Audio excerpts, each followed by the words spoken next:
Hello everyone. So today I'm going to talk about parenting.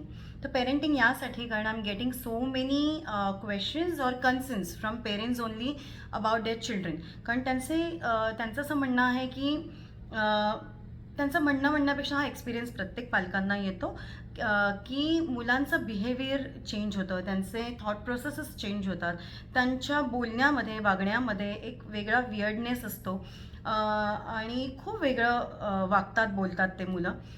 काहीतरी त्यांची कधी-कधी एन्झायटीमध्ये असतात, डिप्रेशनमध्ये असतात, खूप जास्त विचारांमध्ये असतात असं आपल्याला जाणवतं. जास्तीत जास्त वेळ ते एकटे राहण्यामध्ये घालवतात, प्रेफर करतात एकटं राहणं. आई-वडिलांच्या प्रश्नांना कोण उत्तरं देणार असं पण त्यांना फील होतं आणि मग आई-वडिलांशी काही बोलायचं तर ते खूप सारे प्रश्न विचारतात, खूप सारे इन्स्ट्रक्शन्स देतात, खूप जास्त होल्ड असतो आई-वडिलांचा असं ते फील करतात. आणि आता एक फक्त गोष्ट नाही आहे की जी कॉमन सगळ्याच एज ग्रुपमध्ये असते ती म्हणजे हार्मोनल चेंजेस. पण हार्मोनल चेंजेस जरी असले त्याच्यामध्ये अर्थातच खूप गोष्टींमधनं चॅलेंजेसमधनं मुलं मुली जात असतात. But along with hormonal changes nowadays they are getting into or trapping into असं म्हणेन मी की information, a lot of information, unnecessary informations also they are getting from their friends and from internet. तर या सगळ्या गोष्टींमुळे सुद्धा त्याच्यावर काहीतरी विचित्र आणि वेगळाच परिणाम होतो मुलांवर. आणि या सगळ्या गोष्टींमुळे मुलं जास्तीत जास्त पेरेंट्सपासून दूर राहतात. कारण पेरेंट्स ऑफकोर्स आपली अटॅचमेंट असते. मुलांचं जरा थोडे चेंजेस दिसले त्यांच्यामध्ये की we are getting that immediately right. तो because of that only we start asking them a lot of questions. We start taking hold on it की नाही नाही असं नाही केलं पाहिजे, you should do, you have to do, you do this, do not do that वगैरे वगैरे, dos and don'ts whatever असतात ते. So many things are coming in between in parenting. आणि या सगळ्या गोष्टी मुलांना इरिटेशन येतं त्याच्यामुळे बिकॉज दे फील की we are having enough information और we are getting information from our friends और फ्रॉम इंटरनेट ॲज वेल. तर या मुलांना असं वाटतं. पण can I tell you one thing की जी काही इन्फॉर्मेशन त्यांना मिळते आहे ती परिपूर्ण अशी नसते इन्फॉर्मेशन.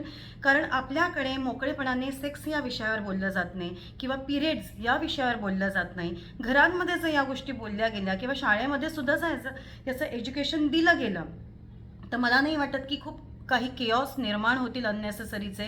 सफरिंग्स पेरेंट्सचं सुद्धा असतं आणि मुलांचं सुद्धा असतं. कारण मुलंसुद्धा कन्फ्युज्ड मोडमध्ये असतात तसे पेरेंट्ससुद्धा कन्फ्युज्ड मोडमध्ये असतात.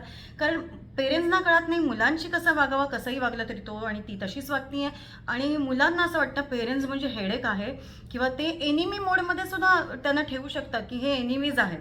एनिमीज असं डायरेक्ट नाही म्हणता येणार पण त्यांना असं वाटतं की काही केलं तरी नाहीच म्हणतात, तलवारच घेऊन उभे असतात. सो आपल्या अगेन्स्ट असतात असं त्यांना वाटतं. But it's not like that.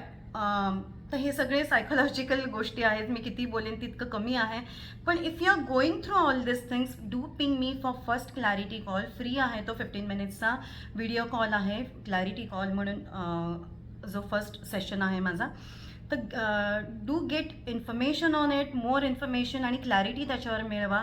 तुम्हाला आता इथे एक मी शेवटची एक फक्त जाता जाता टिप देईन की तुम्हाला इन्स्ट्रक्टर नाही बनायचं आहे. शूड आणि हॅव टू या मोडमध्ये जायचं नाही आहे. तुमचे कन्सर्न्स जरी असलं आणि तुमचं प्रेम जरी मुलांवर असलं तरी कोणालाच इन्स्ट्रक्टर नको असतो किंवा सांगणारं सारखं पॉईंट आऊट करणारं कोणी नको असतं. तर मुलांना ॲक्टिव्ह लिस्नर बनवून दाखवा. तुमच्या स्वतःमध्ये चेंजेस आणा की तुम्ही ॲक्टिव्हली ऐकाल. हे पेशन्स आपल्यामध्ये अजून आपल्याला आणावे लागतात. आय नो दॅट की ॲज अ पेरेंटसुद्धा आपण स्वतःचे तब्येतीचे चॅलेंजेस आहेत, फायनान्शियल आहेत, बाकी सगळे खूप सारे चॅलेंजेस आहेत. पण आपल्या मुलांसाठी आपल्याला काही चॅलेंजेस हे घ्यावे लागतात अजून ॲडिशनल.